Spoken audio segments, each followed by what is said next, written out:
London অলিম্পিক্সে স্বাগত জানিয়ে নিজস্ব উদ্যোগ ও ব্যবস্থাপনায় সাউথহ্যাম্পটনে অনুষ্ঠিত হয়ে গেল অলিম্পিক টর্চ রান। গত 16 জুলাই বাংলাদেশ যুব সংঘ ইউকের উদ্যোগে এক ব্যতিক্রমী অনুষ্ঠানের আয়োজন করে। অলিম্পিক টর্চ রান সংগ্রহের প্রাণকেন্দ্র লন্ডন রোডের একটি রেস্তোরাঁর সামনে থেকে শুরু হয়ে কয়েকটি রাস্তা ঘুরিয়ে সাউথহ্যাম্পটন সিটি সেন্টারে গিয়ে শেষ হয়। অলিম্পিক শুরু হওয়ার আগে এক সংক্ষিপ্ত বক্তৃতায় উপস্থিত বক্তারা বলেন, অলিম্পিকের মাধ্যমে সারা বিশ্ব যুক্তরাজ্যের মাল্টিকালচারালিজমের সাথে আরো গভীরভাবে পরিচিত হওয়ার সুযোগ পাবে।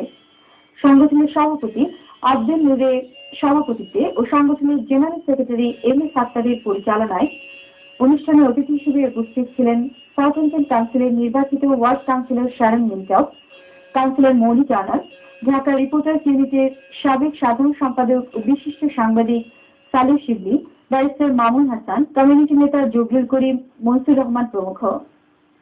এদিকে অলিম্পিক মশাল বহন করেন যথাক্রমে বাঙালি কমিউনিটির উজ্জ্বল তারুণ্য সাউদার্ন কান্ট্রি বক্সিং চ্যাম্পিয়ন শেরে এম সুফিয়ান, আলী হামজা এবং শেরে এম হানিফা এবং শেরে বাংলা। অলিম্পিক টর্চ রানের সময় মিউজিক পরিবেশন করেন ব্রিটিশ বাংলাদেশ কালচারাল একাডেমির শিল্পীরা।